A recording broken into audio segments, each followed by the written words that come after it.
Hello guys, welcome back to our channel. This is Kamiti and we are still analyzing simple stresses and strains. Today we have this question that says a copper rod 40 millimeters in diameter is surrounded tightly by a cast iron tube of 80 millimeters external diameter. The ends being firmly fastened together. When put to a compressive load of 30 kilonewtons, what load will be shared by each rods? We are also supposed to determine the amount by which the compound bar shortens if it is 2 meters long. The Young's modulus of elasticity of the cast iron is 175 giganewtons per square meter. That one for the copper rod is 75 giganewtons per square meter. Now, we are going to begin by calculating the cross-sectional area of the cast iron as well as that of the copper rod. This circle here shows that the whole component is have got a circular cross-section. Let's begin by determining the cross-sectional area of the copper rod. This section that is unshaded, that is the copper rod.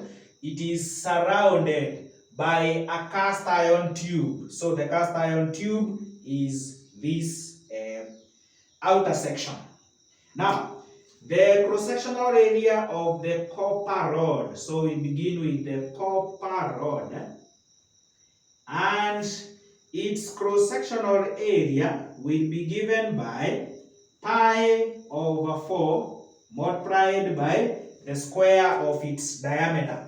The diameter of the copper rod is 40 millimeters. So when you convert 40 millimeters to meters, you divide 40 by 1000, that will be 0.04 meters. So the area will be pi over 4 times the diameter, which is 0.04 squared. And that is going to give us the cross-sectional area of the copper rod being equal to 1.2566 times 10 raised to the power of -3 square meters. So that is the area of the copper rod. Then we determine the area of the cast iron, and in this case, the cross-sectional area of the cast iron will be given by pi over 4d squared, that is the external diameter of the cast iron, minus cross-sectional area of the copper rod, which is pi over 4d squared. Let's use a small d to represent the internal diameter of the copper rod. So in this case, we can factor out pi over 4, and we are going to have pi over 4 into d squared minus d squared. So that is the formula that's going to give us the cross-sectional area of the cast iron. And therefore, the area of the cast iron is going to be pi over 4 into the external diameter of the cast iron is 80 millimeters. When you convert that to meters, that is going to be 0.08. So we got 0.08 squared minus the internal diameter of the copper rod, which is 0.04 squared, so that we can get the cross-sectional area of this shaded region, which is the cross-sectional area of the cast iron tube. And when we do that, we are going to get a cross-sectional area of 3.77 times 10 raised to the power of -3 square meters.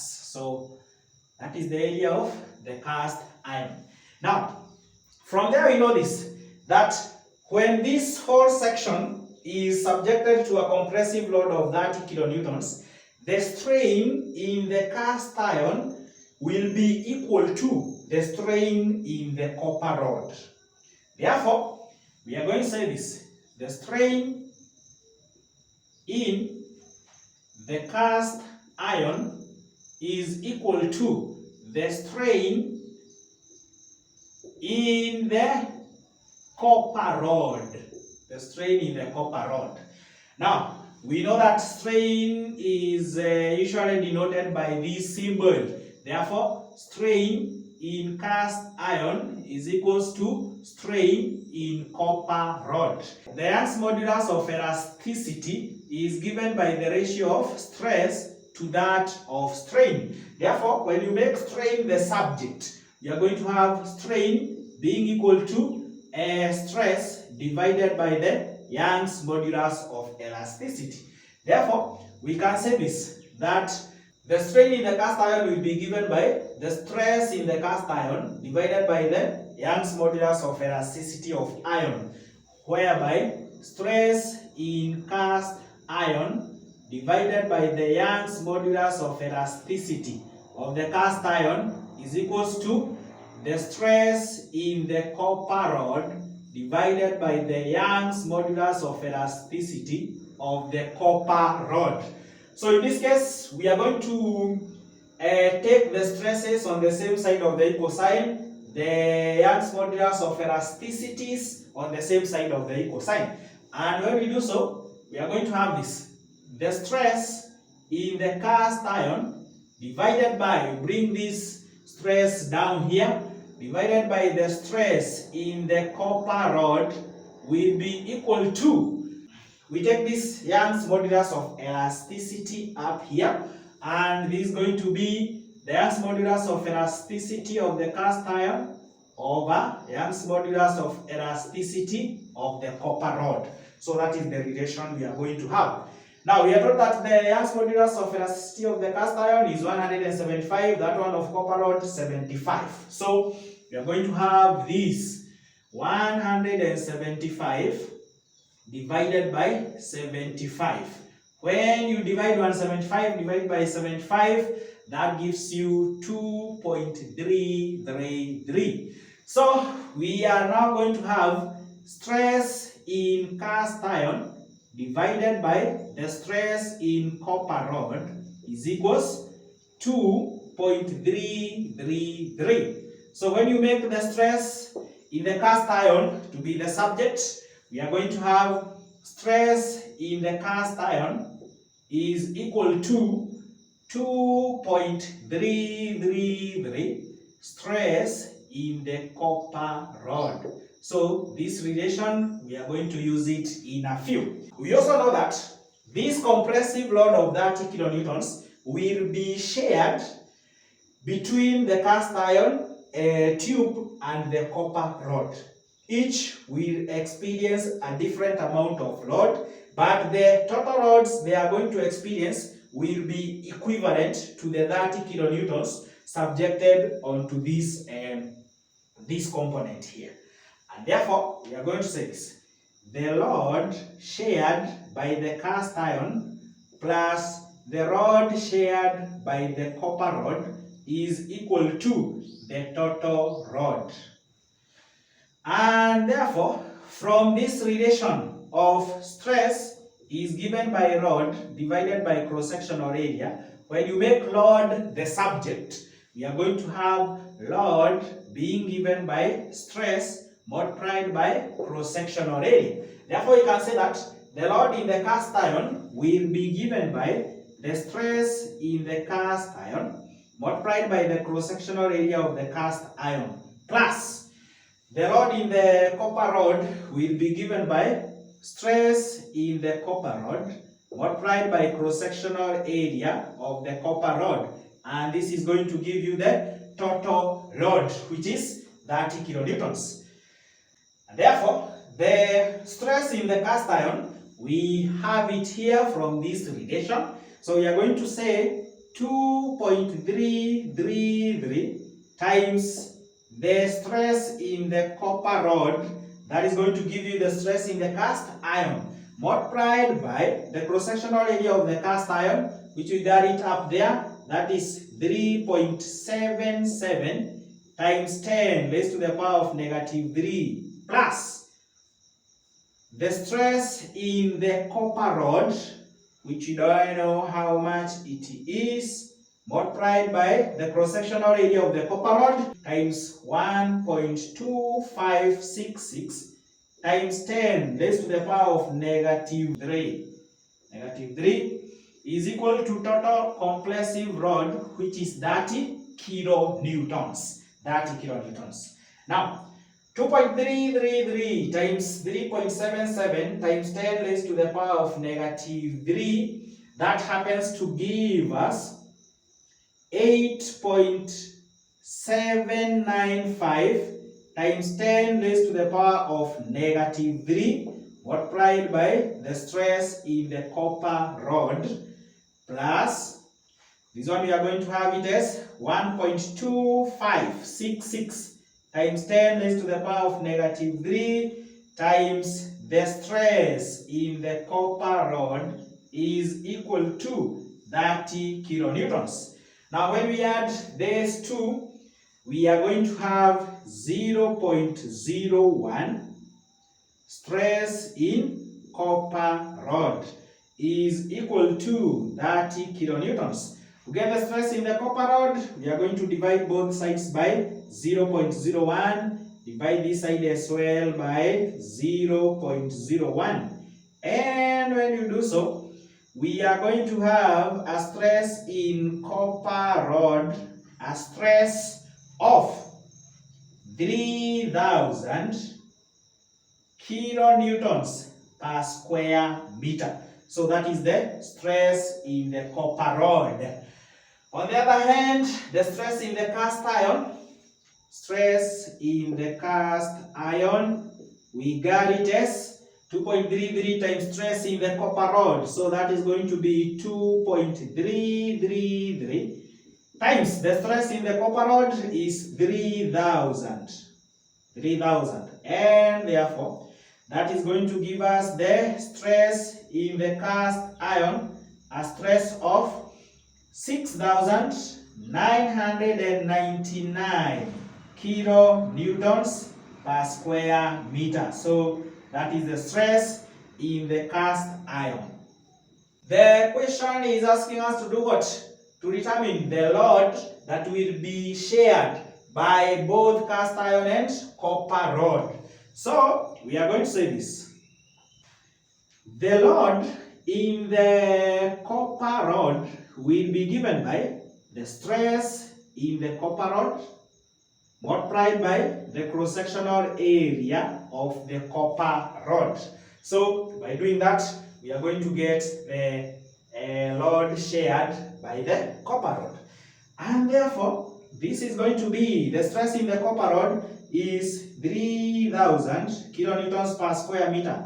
Cross-sectional area of the copper rod is 1.2566 times 10 raised to the power of -3.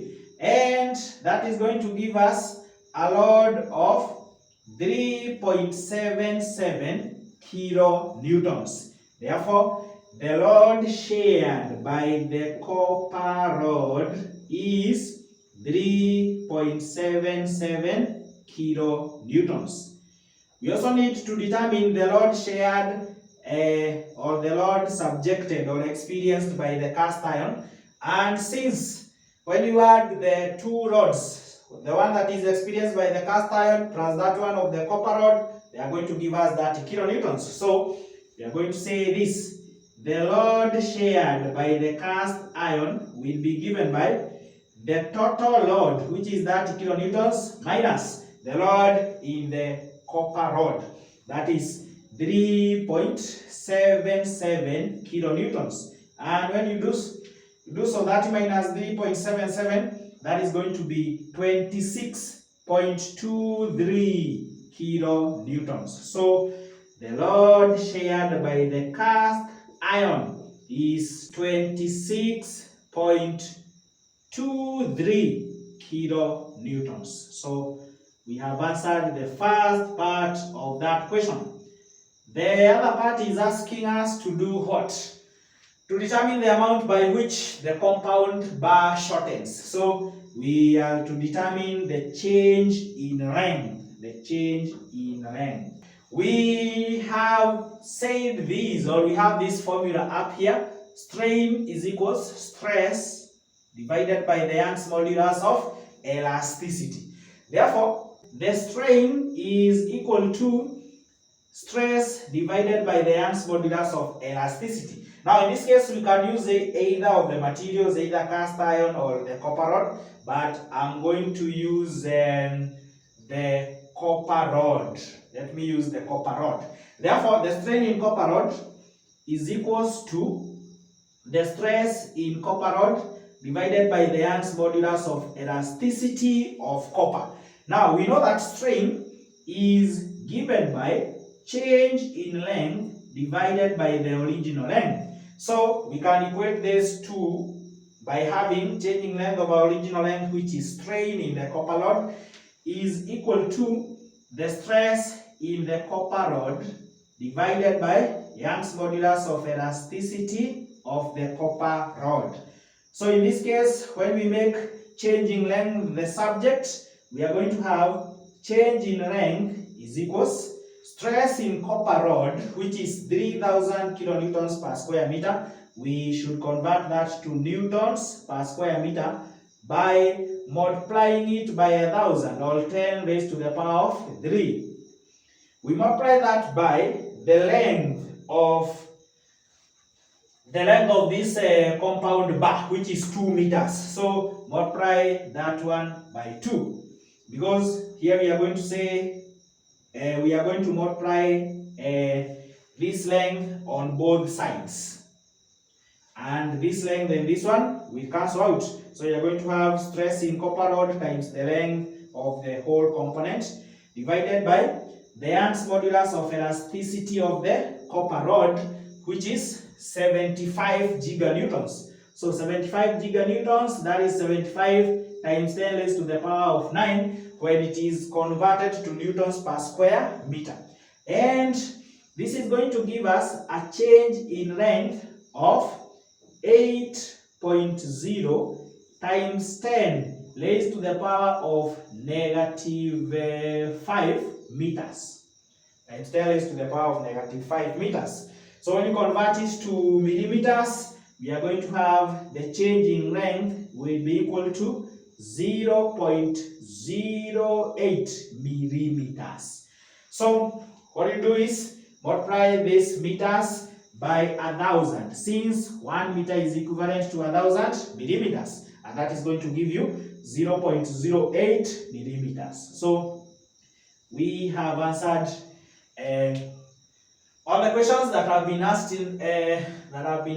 here, and ladies and gentlemen, that is how we go about this. So if this one have been of benefit to you and you are not yet a subscriber, please consider hitting that subscription button, and we are going to appreciate so very much. So thank you. Let's meet in yet another lesson.